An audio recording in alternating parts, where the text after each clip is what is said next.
From our Chicago studios, this is the Muslim News on Muslim Network TV. Assalamu alaikum, I'm Samana Siddiqui. Our top story tonight. President-elect Donald Trump is set to begin his promised mass deportation of undocumented immigrants as soon as he takes office on January 20th, even as rights groups are mobilizing to stop him. Trump's National Press Secretary Caroline Leavitt told Fox News on Wednesday morning that Trump will deliver on this promise. The president-elect and vice president-elect J.D. Vance have promised 1 million deportations each year. The plan would likely rely on mobilizing federal agencies, the military, diplomats, and Republican-led states. It would also involve using federal funds to pressure uncooperative states and cities into complying. The stocks of private prison companies like GEO Group and Core Civic rose significantly after Trump's win. Private contractors were already discussing ahead of the election how to build enough detention space to accommodate Trump's plans.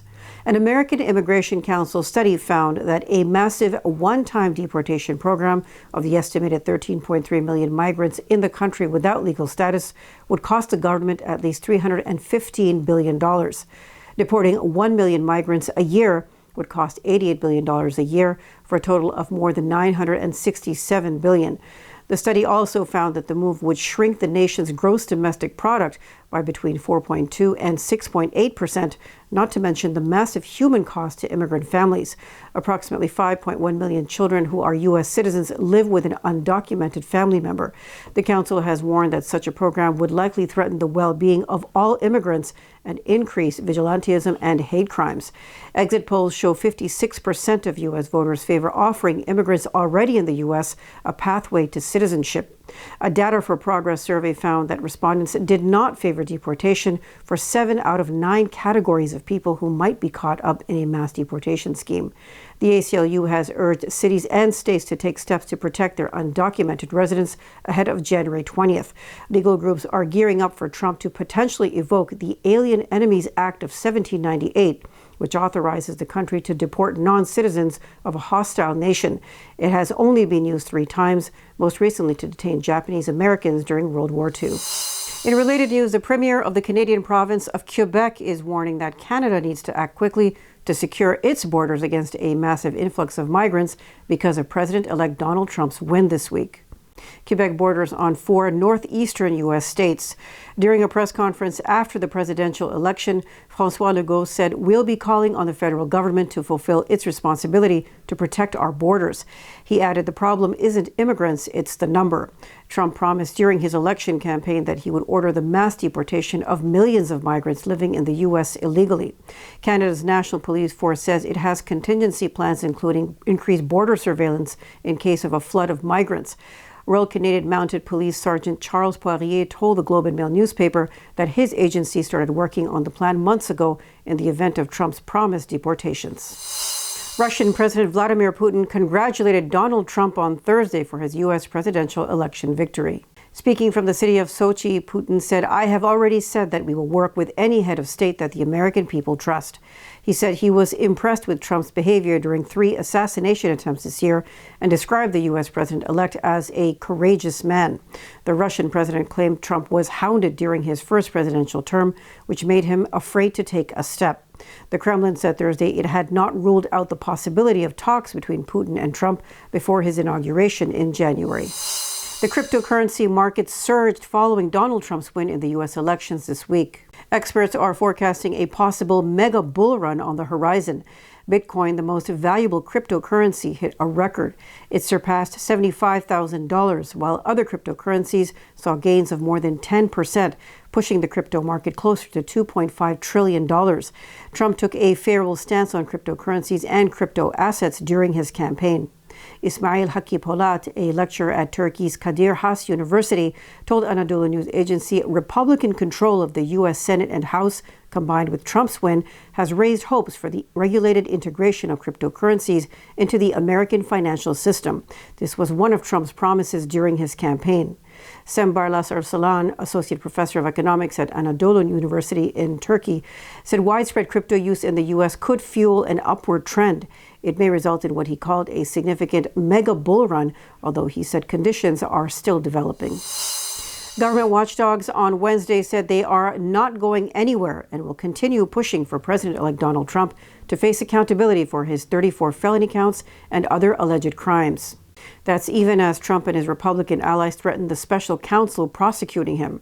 They say Trump will still be sentenced for the 34 felony counts on which he has been convicted, and other pending legal proceedings must also move forward. Robert Weissman and Lisa Gilbert are co-presidents of consumer advocacy group Public Citizen. The group spent Trump's first term exposing corruption and unethical profiteering in his administration. It has pledged to mobilize Americans to resist Trump's agenda of cruelty and corruption. Special counsel Jack Smith, who was appointed by the Department of Justice to investigate Trump's alleged mishandling of classified documents and his role in the January 6, 2021 Capitol attack, was in talks with the DOJ to wind down federal prosecutions. Under Department of Justice policy, a sitting president cannot face prosecution while in office. Trump was convicted of 34 state felony counts in New York for falsifying business records related to a hush money payment to adult film star Stormy Daniels. He is scheduled to be sentenced on November 26th, but his lawyers are likely to ask for an indefinite delay. There is also a state case in Georgia stemming from Trump's attempts to reverse his 2020 presidential election loss. Federal Reserve Chairman Jerome Powell has been a frequent target of President-elect Donald Trump, who appointed him in 2018. Powell said on Thursday he would not step aside if asked to do so by Trump. He added that Trump cannot fire or demote him if he refuses to go. The president-elect soured on Powell when he resisted the then-president's calls to lower interest rates. Trump considered firing or demoting him, but his advisors concluded doing so would be difficult, if not impossible. Since leaving office, Trump has continued to criticize the Fed, leading to speculation that he could try to fire Powell again or pressure him to resign. Powell's term as chair ends in May 2026. Residents attribute election loss for Democrats to genocide in Gaza. Details after the break, so stay tuned and we'll be right back.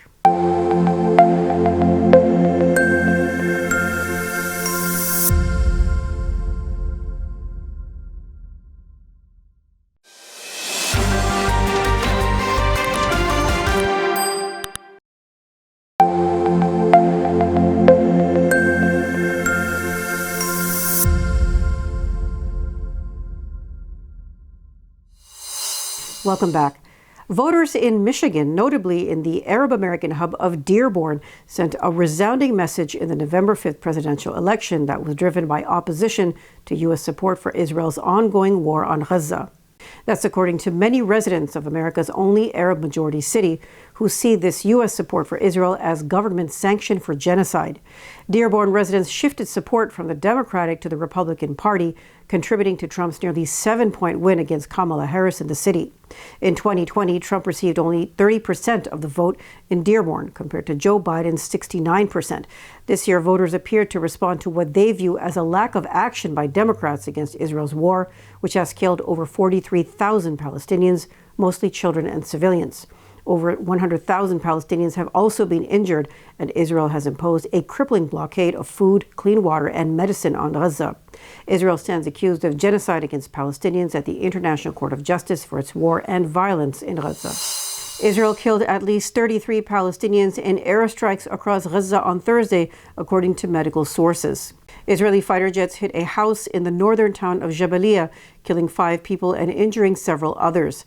3 more people were killed and others injured in a drone strike targeting a popular marketplace in the same town. 3 people were also killed and 3 others injured when Israeli forces shelled a gathering of civilians in the Nusayrat refugee camp in central Gaza, another medical source said. As well, an Israeli strike targeting a group of civilians killed 5 people and injured 4 others in the southern city of Rafah, the source said. 3 children were also killed in an Israeli drone strike in eastern Rafah. 4 more Palestinians were killed when Israeli warplanes struck 2 homes in Jabalia and Nazla area in northern Gaza. Another Israeli strike killed 10 people, including 2 children, and injured several others at Shuhaybar School, a shelter for displaced people in the Shati refugee camp in western Gaza City. Witnesses say medical teams transported several dead bodies and dozens of injured people, including children and women, after the strike. The attacks came as Israel escalated its deadly offensive in northern Gaza to allegedly stop Hamas from regrouping. Palestinians accuse Israel of seeking to occupy the area and forcibly displace its residents. Forcible displacement is a war crime in international law. The attacks on Baalbek in eastern Lebanon on Wednesday have caused serious damage to historic and tourist sites.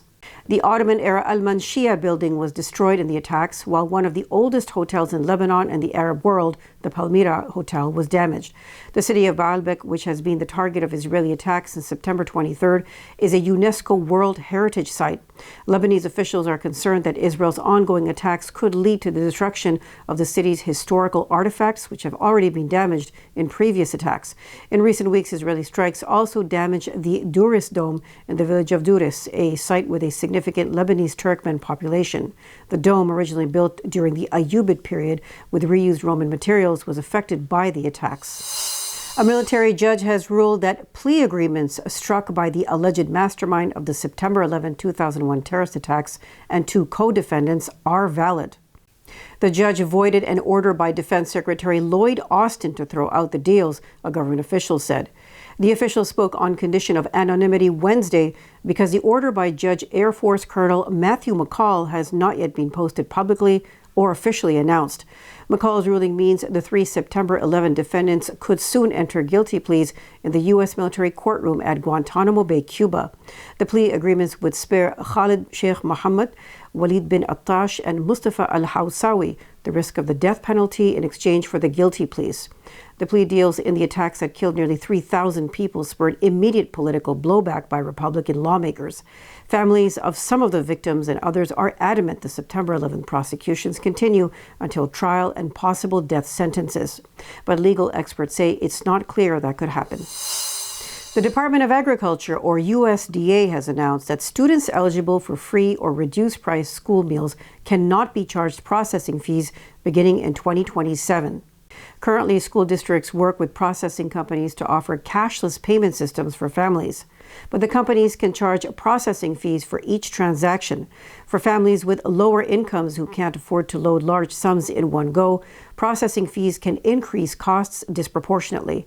Families that qualify for free or reduced lunch pay as much as 60 cents per dollar in fees when paying for school lunches electronically. The USDA's decision follows a report by the Consumer Financial Protection Bureau that found online school meal payments predominantly affect low-income families. 2024 is on track to be the planet's warmest year on record, the EU's climate change agency said on Thursday. It is hitting a new milestone in the globe's escalating climate crisis. The Copernicus Climate Change Service says the average temperature anomaly for the rest of 2024 would have to drop to almost zero for the year not to be the warmest. It notes that for Europe, temperatures were above average over almost all of the continent. Outside of Europe, temperatures were most above average over northern Canada and well above average over the central and western United States. On the flip side, temperatures were most notably below average over central Greenland and Iceland. The UN's Climate Change Conference, COP29, is set to start next Monday in Azerbaijan's capital, Baku. That's all from our Chicago studios tonight. Thank you for watching Muslim News. We are a community channel dedicated to bringing you stories you can trust. Please like, share, and subscribe to our content. You can also comment to let us know what you think of our coverage. Donate now by visiting muslimnetwork.tv/donate. For more content, keep watching Muslim Network TV. Salam.